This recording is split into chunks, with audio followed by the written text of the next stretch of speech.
Hello student, very good morning. Myself Abhinav Tiwari from St. Xavier High School, Silvapar Palganj, and today I am going to start class 9th physics, work and power and energy के बारे में discuss करेंगे।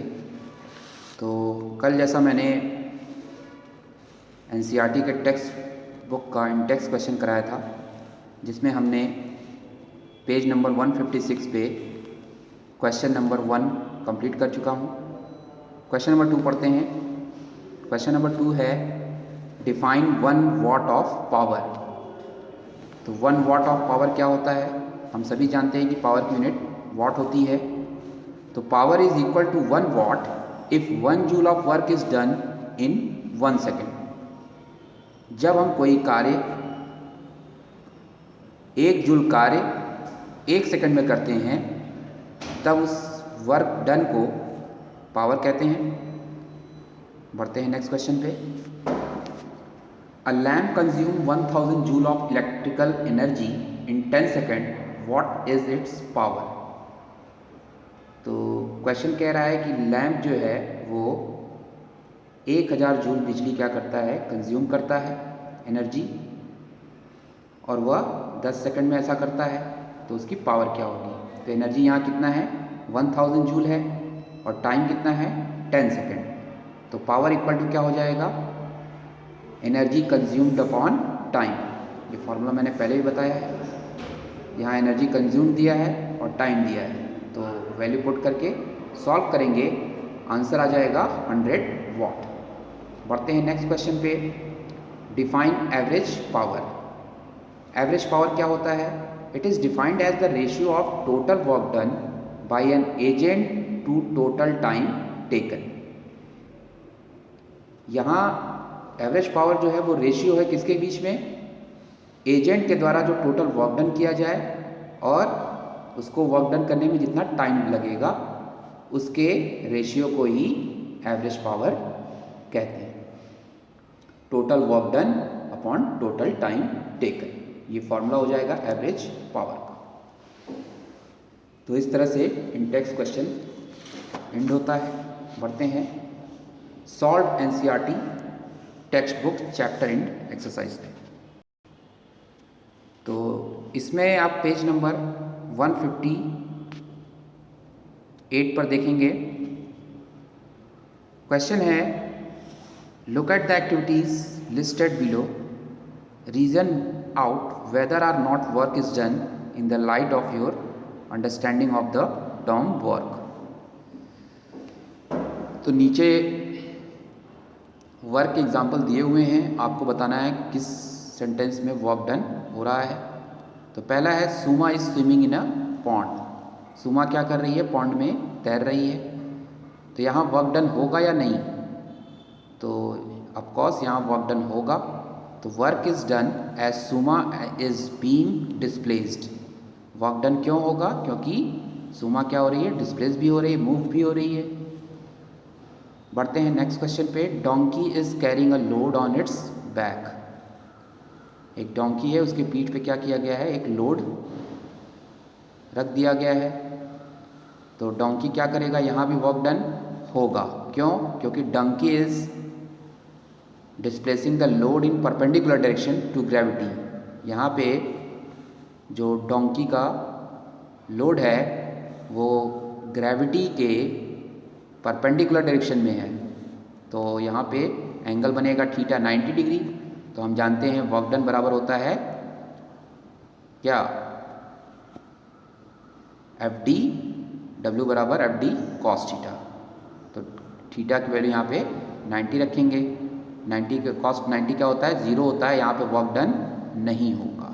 W equal to क्या आ जाएगा? 0। बढ़ते हैं next question पे। A wind mill is lifting water from a well. कुएं से क्या करते हैं? अगर पानी को खींचना हो तो यहाँ क्या वर्क डन होगा या नहीं?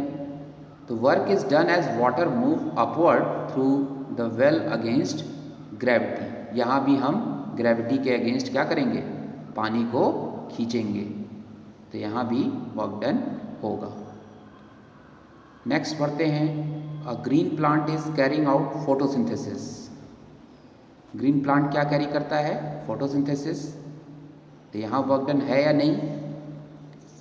यहाँ पे वर्क डन 0 होगा। क्यों? In this process of photosynthesis there is no displacement of the leaves. Leaves में कोई डिस्प्लेसमेंट ना होने के कारण यहाँ वर्क डन 0 होगा।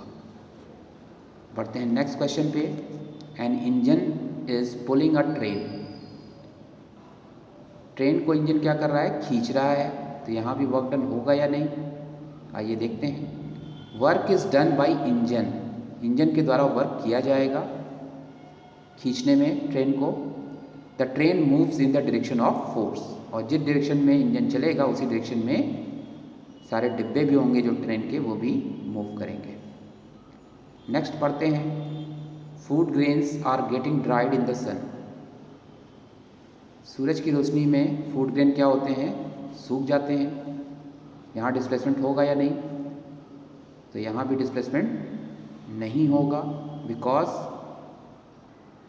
Nor he displacement occur nor is any force involve. ना ही कोई डिस्प्लेसमेंट होगा पाया जाएगा और ना ही कोई फोर्स इन्वॉल्व होगा। तो वर्क डन क्या हो जाएगा? 0 हो जाएगा। A sail boat is moving due to it wind energy. Wind energy क्या होती है भाई? यहाँ पे wind energy exert force on sail boat to displace it. Wind energy के द्वारा ही सेल बोट मतलब नाव पे क्या लगेगा? फोर्स लगेगा, और जिसके द्वारा उसी डायरेक्शन में नाव भी क्या होगी? डिस्प्लेस होगी। तो यहाँ भी वर्क डन होगा। इस तरह से क्वेश्चन नंबर 1 कंप्लीट होता है एनसीईआरटी टेक्स्ट बुक का एंड एक्सरसाइज का। बढ़ते हैं क्वेश्चन नंबर 2 पे। क्वेश्चन है, an object thrown at certain angle to the ground move in a curved path and falls back to the ground. एक object है जो कि ग्राउंड से किसी एंगल पर क्या कर रहा है? कर्व पाथ बना रहा है, और ये वापस से क्या होता है? ग्राउंड पे ही गिरता है। तो ऑब्जेक्ट की इनिशियल और फाइनल पॉइंट क्या होगा?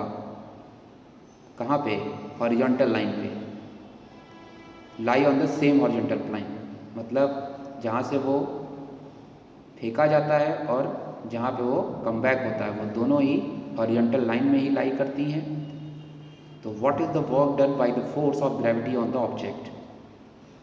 ऑब्जेक्ट पर जो फोर्स ऑफ ग्रेविटी लगेगा के द्वारा कितना वर्क किया जाएगा।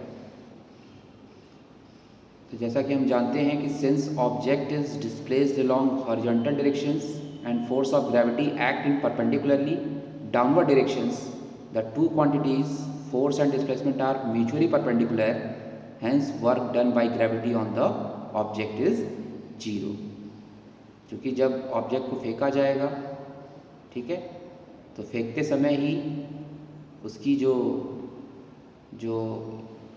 एक्सेलेरेशन ड्यू टू ग्रेविटी होगी उसके अगेंस्ट वह परपेंडिकुलर अपवर्ड डायरेक्शन में होगा। मतलब ग्राउंड से वो 90 डिग्री का एंगल बनाएगा।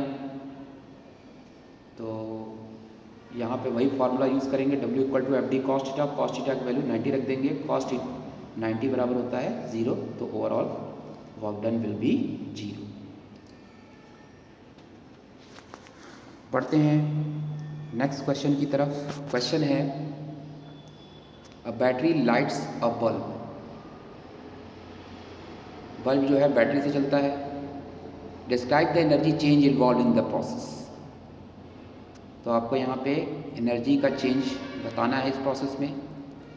तो सबसे पहले बात करेंगे बैटरी में कौन सी एनर्जी होगी? केमिकल एनर्जी स्टोर्ड होगी, वो चेंज होगा सर्किट में इलेक्ट्रिकल एनर्जी के रूप में, और उसके बाद फिर वो फर्दर चेंज होगा लाइट एनर्जी ऑफ बल्ब। इस तरह से हम एनर्जी का जो चेंज है इस प्रोसेस में हम बताएंगे। तो स्टूडेंट, आज के लिए बस इतना ही। नेक्स्ट वीडियो में हम एनसीईआरटी के एक्सरसाइज के एंड एक्सरसाइज के बारे में बाकी बचे क्वेश्चन को एक्सप्लेन करेंगे। So we will meet in next video. Till then, bye bye and take care.